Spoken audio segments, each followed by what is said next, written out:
This is Sony Xperia 1 Mark IV and it can shoot 4K 120 frames per second HLG video using all of the lenses you see here.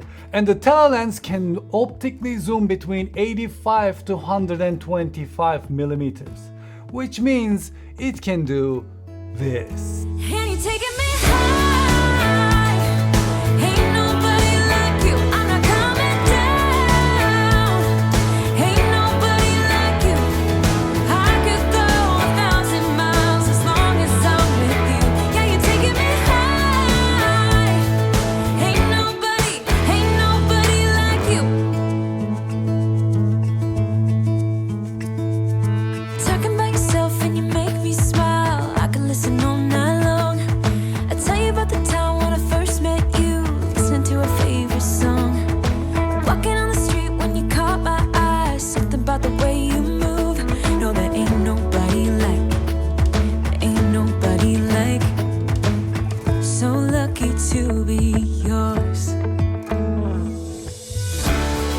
Sony Xperia 1 Mark IV is a 5G phone that supports mmWave and Sub-6. It has Snapdragon 8th Generation 1 mobile platform chipset, 12GB of RAM and 512GB of internal storage, which can be expanded using this very easy slot, and this is where you actually insert your SIM card as well. The design is improved, it is incomparably less slippery and shows a lot less fingerprints compared to my favorite Android phone, Sony Xperia 1 Mark II. It has 6.5-inch 25:9 4K HDR OLED screen with 120Hz refresh rate, which is brighter than the previous generations. On top of the screen we have the new 12-megapixel camera that can shoot 4K 30 frames per second HLG videos. And at the back we have a camera system that can shoot 4K 120 frames per second 10-bit HLG video using all of its lenses now. It's not limited to one lens. All of these lenses now can shoot 4K 120 frames per second 10-bit HLG or SDR video as you wish. And this periscopic telelens can now optically zoom between 85 and 125 millimeter. This is not a selection. In the previous phone it was a selection between two options. With this one you can start from 85, you can stop at 90, 95, it's up to you. It's like an actual optical zoom. This phone has a lot of built-in features for streaming. So if you want to stream, you can simply go to the camera app and go down here to your streaming settings and put in RTMP URL and start streaming right from your phone. But if you want to stream with more quality, then you can bring in your camera and start streaming from a camera like this, Sony a7 IV. For an extremely high quality streaming, you can do this. This thing also supports that vlogging kit, the vlogging monitor that goes back here, so you can use the rear cameras to vlog and see yourself at the same time, which comes with a handle and a mount with a cold shoe where you can mount a microphone if you need to. And in the game enhancer, it has a lot more features too. Now in gaming mode we have the custom option where you can change the screen refresh rate, touch response speed and the touch tracking. We of course have the HS power control. Then under display and sound you can change the colors and the effects, adjust the dark points of the graphics and adjust the equalizer. And now we have streaming option next to recording. Also you can stream to your capture device if you like. This device gives gamers a lot of options.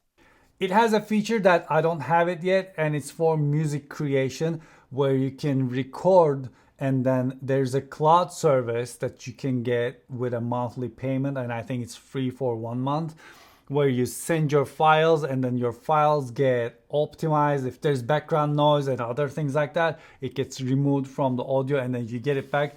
It seems like a good feature for musicians who may record on the go. As usual, it still has a 3.5mm headphone jack. It is IP6568 water and dust resistant. It has Corning Glass Victus on the front and at the back. A 5000 mAh battery that can be charged to 50% in 30 minutes with proper charger. And as far as I've used this phone, the battery life is really good. You can order it for $15.99 today, and it comes with the free WF-1000 Mark IV earbuds. But it comes out in September 2022. Alright, so before we move on, first of all, this is a prototype. This is not the finished version. So most of the stuff you're seeing here is not fine-tuned. I'm guessing it's going to be fine-tuned a lot more when it's time to release this phone. So keep that in mind. So if you're seeing things that are not looking as it should, it's probably going to get fixed by the time this phone gets released. When it comes to screen brightness, Xperia 1 Mark IV is a lot brighter compared to Xperia 1 Mark II. And also it seems like the tone of the default display settings is different. One thing I wish I can change about the screen is this. The gorgeous screen on Xperia 1 Mark IV gets blocked with polarized sunglasses. This can be fixed with a simple protective film that you can apply on top of the screen, but as you can see, iPhone's screen doesn't get affected. So I hope to see the same thing on Xperia 1 Mark IV screen. The thing that makes Xperia my favorite Android phone is the Cinema Pro app. This is such a great app that gives you all possible settings this camera can have, and it is all up to you to shoot what you want. But then Sony came up with a new app called Video Pro. It is more traditional camera app that we see on our smartphones. For example, if I'm shooting in here and if I go outside, there's automatic shutter, automatic ISO and stuff like that, and it will adjust accordingly so I can use it instead of scene by scene. I can use it in a continuous way. And now Sony entered the seamless zoom world, which was never a thing on Sony's Xperia phones, which means you can zoom in and the phone will switch between lenses seamlessly. However, Sony is a little late for this game, and since this is a prototype, it's not that seamless. There's a little jump here and there, and doesn't matter if you're closing up to something close, because with the zoom, if the object is closer to you, you're gonna see the difference more because the cameras are apart. So if you're filming something in the distance and if you're zooming into that, with most of the phones you will not see that much of a jump, especially if the cameras are properly calibrated towards each other, if the color is the same, if the white balance is the same, it can be really seamless. This phone is not there yet, but I feel like they can achieve it by the time this phone gets released.